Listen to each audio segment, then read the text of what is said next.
Morning friends. मैं आज आपके लिए कलेक्टिव नाउन का पार्ट 5 लेकर आया हूँ, जिसमें मैं आपको कलेक्टिव नाउन बताऊंगा। चलिए देखते हैं कलेक्टिव नाउन क्या होता है। द ग्रुप ऑफ पर्सन्स और थिंग्स ऑफ सिमिलर काइंड। मतलब ग्रुप ऑफ पर्सन्स व्यक्तियों का समूह, थिंग्स वस्तुओं का समूह, सिमिलर काइंड एक ही प्रकार के लोगों का समूह, तो वो सब आपका ग्रुप हो गया। जैसे एग्जाम्पल में आप लिख सकते हैं आर्मी, ज्यूरी, न्यायाधीशों यानी जजों का समूह जो होता है, ठीक है। आर्मी, जूरी, ये सारे जो आपके एग्जांपल्स हैं वो आपके कलेक्टिव नाउन के एग्जांपल हैं। तो देखते हैं कलेक्टिव नाउन कैसा, कलेक्टिव नाउन एक्ट कैसे करता है। जैसे एक यूनिट, यानी जैसे मैंने आर्मी की बात करी, आर्मी की बात करी और जूरी, आर्मी की बात करी और जूरी की बात करी। ये जूरी तुम्हारा एक यूनिट है। जब ये आर्मी और जूरी एक यूनिट में आए, मतलब कि होल, मतलब एक जैसे जूरी हो वो होल डिसाइड हो, जैसे जूरी हो मतलब एक जूरी न्यायाधीशों का समूह हो, वो जैसे न्यायाधीशों का समूह किसी ने जजमेंट दिया तो वो एकमत हो गए, एक एक ही पॉइंट पर एकमत हो गए, तो वो एक साथ मिलकर जजमेंट देते हैं। तो तब तब वो सेंटेंस को बनाते समय सिंगुलर वर्ब का, किसका, सिंगुलर वर्ब का प्रयोग करेंगे, ठीक है। अगर मेंबर सेपरेटली, अगर जूरी के जो मेंबर्स हैं वो सेपरेट हो गए, मतलब अलग अलग हो गए, उन्होंने उनको मतलब सबका मत अलग अलग है उस डिसीजन पर, तो वहाँ पर किसका यूज़ करेंगे, प्लूरल वर्ब का, ठीक है। एक बार फिर से देख लीजिए। द ग्रुप ऑफ पर्सन्स और things of similar kind, example like army, jury. Rule rule क्या कहता है, अगर जो आपका कलेक्टिव नाउन है, वो कलेक्टिव नाउन है वो अगर एज अ पर्सन होल, मतलब जैसे जूरी है, जूरी में बहुत सारे मेंबर्स होते हैं, अगर वो जो सारे मेंबर्स हैं उन्होंने अपना डिसीजन एक मत किसी एक पॉइंट पे दिया, तो उसको हम लोग क्या बोलेंगे, उस पर हम लोग क्या करेंगे, सिंगुलर वर्ब का यूज़ करेंगे उस सेंटेंस को बनाते समय।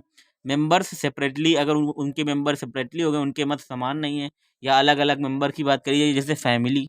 अब फैमिली है वो आपका क्या है, एक समूह है, आपके परिवार का समूह है, वो एक है।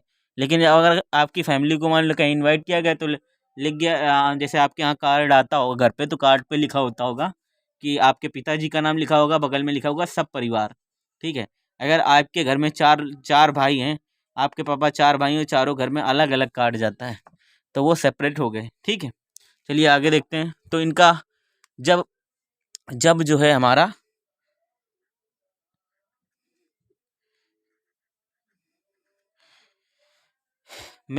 जब सिंगुलर और प्लूरल और पोजीशन पोजीशन में क्या करते हैं, जब अगर आपका कलेक्टिव नाउन सिंगुलर हो तो इज का प्रयोग, प्लूरल हो तो आर का प्रयोग, सिंगुलर हो तो वाज का प्रयोग, और प्लूरल हो तो वर का प्रयोग, सिंगुलर हो तो हैज़ का प्रयोग, प्लूरल हो तो हैव का प्रयोग।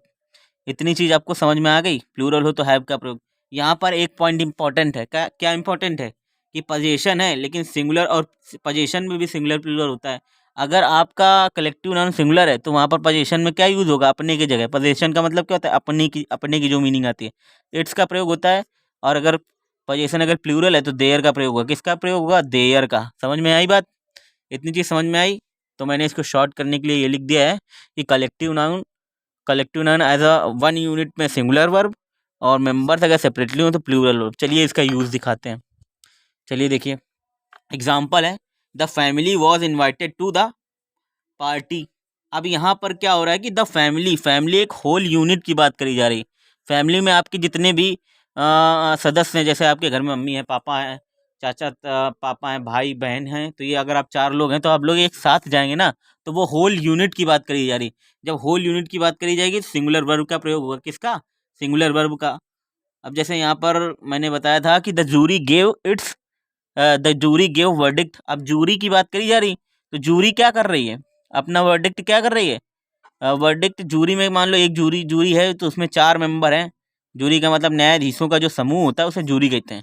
तो एक जूरी में चार मेंबर्स हैं, लेकिन ये चारों मेंबर्स अपने आप में क्या है, यूनैनिमस हैं। क्या है, यूनैनिमस। यूनैनिमस का मतलब होता है एक ही उस पे जो है एक मत होना, एक मत है, यूनैनिमस है।